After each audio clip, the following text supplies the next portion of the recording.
ইফতারের আর কয়েক মিনিট বাকি। জীবাণু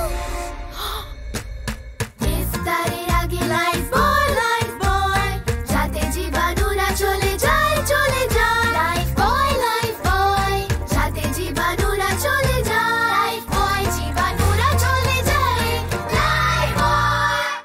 আসসালামু আলাইকুম ওয়া রাহমাতুল্লাহি ওয়া বারাকাতুহু। সুপ্রিয় দর্শক, আমন্ত্রণ জানাচ্ছি আরবি কাফেলার আজকের পর্বে। কায়রো থেকে 250 কিলোমিটার দূরে আজকে আমরা অবস্থান করছি।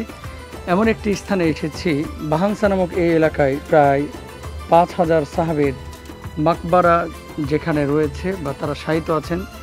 এই সাহাবীদের মাকবারা এবং তাদের এখানে আসা নিয়ে আজকে আমরা কথা বলবো ইনশাআল্লাহ তাআলা। কীভাবে সৌদি আরব থেকে বা এই অঞ্চল থেকে, হিজাজ থেকে অঞ্চলে এসেছিলেন। আমাদের সঙ্গে আছেন শেখ আল্লামা সাদিকুর রহমান আজহারি।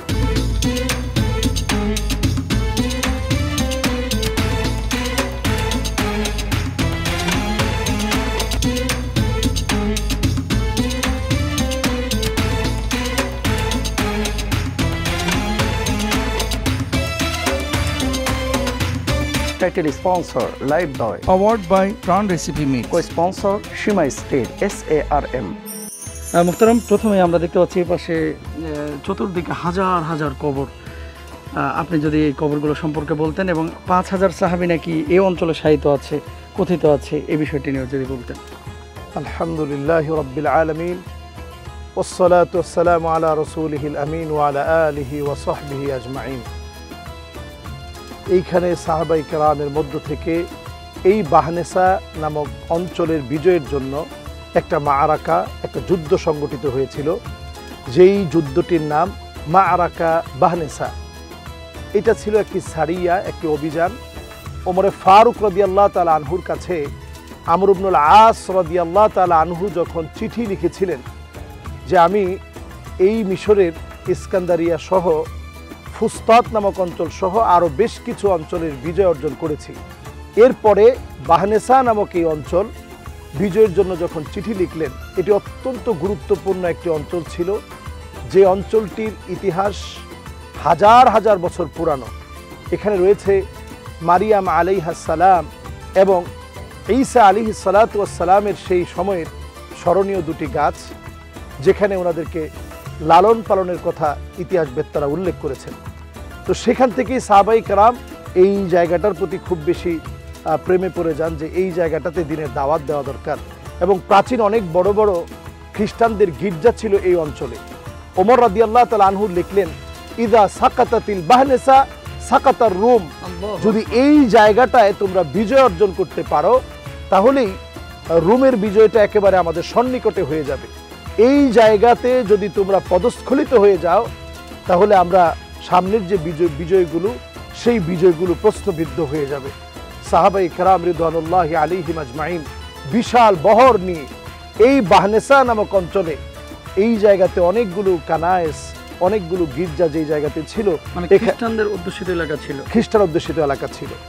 সেই সময়ে সাহাবায়ে কেরামের মধ্যে জিয়াদ বিন হারিস আল কুরাশি, নবীজি সাল্লাল্লাহু আলাইহি ওয়াসাল্লামের এই আত্মীয়, যিনি আব্দুল মুত্তালিবের পরিবারের ছিলেন, তিনি এই অভিযানের যিনি সারিয়ার আমির ছিলেন এবং যিনি নবীজি সাল্লাল্লাহু আলাইহি সাল্লামের সাহাবী আমর ইবনুল আস রাদিয়াল্লাহু তাআলা আনহুর সঙ্গে এই প্রান্তে এসে নেতৃত্ব দিয়েছিলেন, তিনি শাহাদত বরণ করেন। ওনার কবরটা একেবারে প্রথমেই খুব বড় আকারে উপরে একটি গম্বুজের মতো দিয়ে রেখেছে। আর যেহেতু অসংখ্য সাহাবায়ে কেরাম যাদের দাফন করা হয়েছে এই প্রান্তে, একজন দুজন না 5000-এর অধিক সাহাবায়ে কেরামকে এখানে দাফন করা হয়। সম্মানিত শেখ, এখানে সবাই কি শহীদ হয়েছিলেন যুদ্ধে নাকি ভিন্ন ভিন্ন সময় তাদের ইন্তেকাল হয়েছে?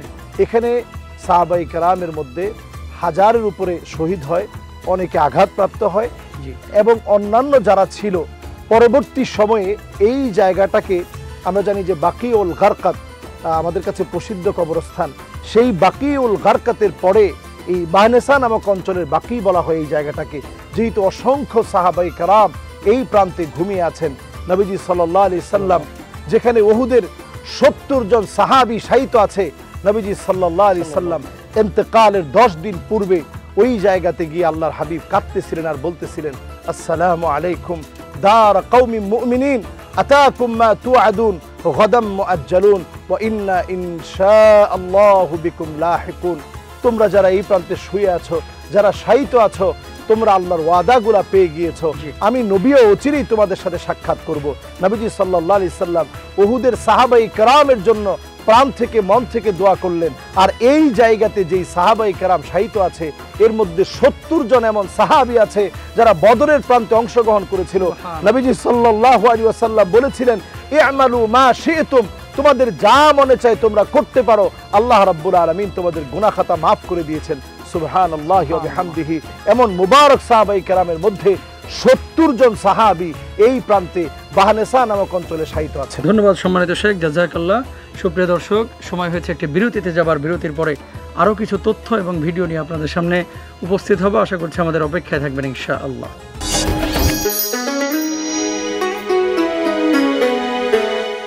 আগের হলুদ বদলে ব্যবহার করছি প্রাণ গুঁড়া হলুদ। অল্পতেই পারফেক্ট কালার, তাই আপনিও বদলে ফেলুন।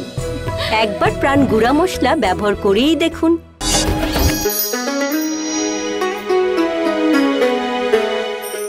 প্রিয় দর্শক, বিরতির পরে আবারও সবাইকে সাদর আমন্ত্রণ জানাচ্ছি আপনাদের প্রিয় অনুষ্ঠান আরবি কাফেলার আজকের পর্বে। 5000 সাহাবী শায়িত আছেন এমন একটি অঞ্চলে, এলাকায় আপনাদেরকে আজকে নিয়ে এসেছি। বিরতির আগে গুরুত্বপূর্ণ কিছু তথ্য সম্মানিত শেখ বলেছেন এবং আমরাও দেখানোর চেষ্টা করেছি। এখন আমরা জানবো যে প্রসিদ্ধ কোন কোন সাহাবী এই অঞ্চলে শায়িত আছেন, সুদূর হিজাজ থেকে, সৌদি আরব থেকে অঞ্চলে এসে যারা বিভিন্ন সময় ইন্তেকাল করেছিলেন। আমরা সম্মানিত শেখের কাছে চলে যাচ্ছি। জি, আমরা দর্শকদেরকে জানাতে চাই যে আমরা সাহাবাই কেরামের মধ্য থেকে যারা এখানে শায়িত আছেন প্রত্যেকের জীবনী বলাটা আমাদের জন্য অল্প সময় সম্ভব না। আমরা সিয়ারু আলামিন নুবালা থেকে কিছু কিছু সাহাবাই কেরামের জীবনী বলতে চাই। বিশেষ করে যারা এখানে আছেন এর মধ্যে একজন হচ্ছে আমিরুস সারিয়া জিয়াদ বিন আবি সুফিয়ান বিন হারিস বিন আব্দুল মুত্তালিব। নবীজি সাল্লাল্লাহু আলাইহি সাল্লামের পরিবারের তিনি কিন্তু এখানে আছেন, যিনি অভিযানে নেতৃত্ব দিয়েছিলেন। এই জায়গাতে ঘুমিয়ে আছেন সুলাইমান বিন খালিদ বিন ওয়ালিদ আল মাখজুমির মতো সাহাবী। এখানে ঘুমন্ত আছেন মোহাম্মদ বিন আব্দুর রহমান বিন আবি বাকর। এখানে শুয়ে আছেন আল হাসান সালেহ বিন আলী জাইনুল আবিদিন। নবীজি সাল্লাল্লাহু আলাইহি সাল্লামের আদরের সাহাবীদের মধ্যে এই প্রান্তে শুয়ে আছেন হাশিম বিন নৌফল আল কুরাশি। এরকম নবীজি সাল্লাল্লাহু আলাইহি ওয়াসাল্লামের সঙ্গে সেদিন ইয়াউমুল ফুরকানে, সত্য মিথ্যার স্পষ্ট পার্থক্যের দিনে যেদিন নবীজির সঙ্গী ছিলেন, সেই সঙ্গীদের মধ্যে 70 জন সাহাবী এই প্রান্তে শায়িত আছেন, এই প্রান্তে ঘুমিয়ে আছেন। শেখ, আপনার কাছে যে বিষয়টি জানতে চাচ্ছি, এই যে হাজার হাজার সাহাবী সুদূর হিজাজ থেকে, সৌদি আরব থেকে এত দূর এসেছিলেন, আসলে এই হিজরতের পেছনে কোন তাগাদা ছিল, কি কারণে তারা এসেছিলেন? জি, সাহাবাই কেরাম যেদিন থেকে নবীজি সাল্লাল্লাহু আলাইহি ওয়াসাল্লামের কাছ থেকে শুনলেন, বাল্লিগু আন্নি ওয়ালাউ আয়াহ, একটি কথা হলেও আমার কাছ থেকে তোমরা ছড়িয়ে দাও। এই যে বাণীটা নবীজি সাল্লাল্লাহু আলাইহি সাল্লামের কাছ থেকে যেদিন সাহাবাই কেরাম শুনলেন, তারপর থেকেই সাহাবাই কেরাম বেকুল হয়ে গেলেন যে আমি কতটুকুন ছড়িয়ে দিতে পারলাম, দিন বিজয়ের জন্য আমি কতটুকুন কাজ করতে পেরেছি। সাহাবাই কেরাম সেই থেকে কাজ করা শুরু করলো। বাল্লিগু আন্নি, বাল্লিগ এটা হচ্ছে তাকলিফ। নবীজি সাল্লাল্লাহু আলাইহি সাল্লাম আমাদের উপর একটা অর্ডার করছেন, তোমরা ছড়িয়ে দাও। আন্নি এটা হচ্ছে তাশরিফ, কতটুকুন আপনি পারবেন নবীজির কথা পৌঁছিয়ে দিতে। ইফতারের আর কয়েক মিনিট বাকি। জীবাণু ইফতারের আগে লাইফ বয় যাতে জীবাণুরা চলে যায় লাইফ বয় যাতে জীবাণুরা চলে যায় লাইফ বয় জীবাণুরা চলে যায় লাইফ বয়। আর ওয়ালাউ আয়াহ এটা হচ্ছে তাখফিফ, আপনার জন্য সহজ করে দেওয়া হলো, একেবারে অল্প হলেও আপনি দিনের দাওয়াতটুকু ছড়িয়ে দেন। সাহাবাই কেরাম যেই প্রান্তে যেতেন গিয়ে তারা ইসলামের দাওয়াত দিয়ে বলতেন আসলিম তাসলাম, ইসলাম গ্রহণ করো তোমরা শান্তি পাবে। প্রথমেই সাহাবাই কেরাম যুদ্ধ করতে চাইতেন না।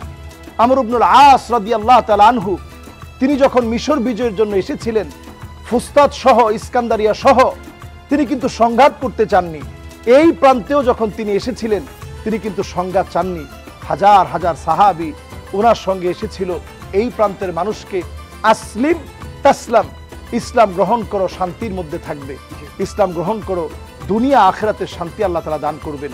এই একটি কথাকে প্রতিষ্ঠিত করার লক্ষ্যে সাহাবাই কেরাম যখন দাওয়াত দিলেন, তাদের প্রতিষ্ঠিত সেই সময়ের তারা দিনকে দিন যে পূজা করত, যে গির্জা ছিল, তাদের কানিসাগুলা ছিল, তাদের মাবাদগুলো ছিল, যে মূর্তির পূজা তারা করত, এগুলো তারা ছেড়ে আসতে পারেনি বলে এই প্রান্তে সাহাবাই কেরামের সঙ্গে তারা লড়াইয়ে লিপ্ত হয়েছিল।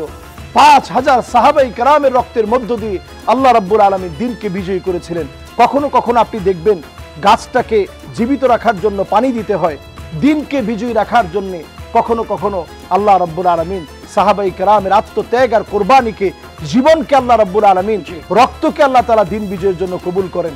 ফলশ্রুতিতে দেখা যায় অল্প কিছুদিনের মধ্যেই ওই প্রান্তে কালেমার পতাকা উড্ডীন হয়ে যায়। ইসলামের যতগুলো মাআরাকা, যতগুলো যুদ্ধ, যতগুলো সারিয়া অভিযান প্রেরিত হয়েছে, সমস্ত অভিযানের ভিতরে সাহাবাই কেরাম সংখ্যায় যাই হোক না কেন এক পা তারা পিছপা হয়নি। তারা সবসময় লিইলাই কালিমাতিল্লাহি হিয়াল উলিয়া, আল্লাহর কালেমাকে উড্ডীন করার জন্য সামনের দিকে এগিয়ে গিয়েছে। আমরা সেই আপনাদেরকে দেখিয়েছি আরবি কাফেলার মধ্য দিয়ে মুতা প্রান্তে সাহাবাই কেরাম মাত্র 3000 ছিল, লক্ষ মানুষের বিরুদ্ধে তারা লড়াই করে বিজয় অর্জন করেছে।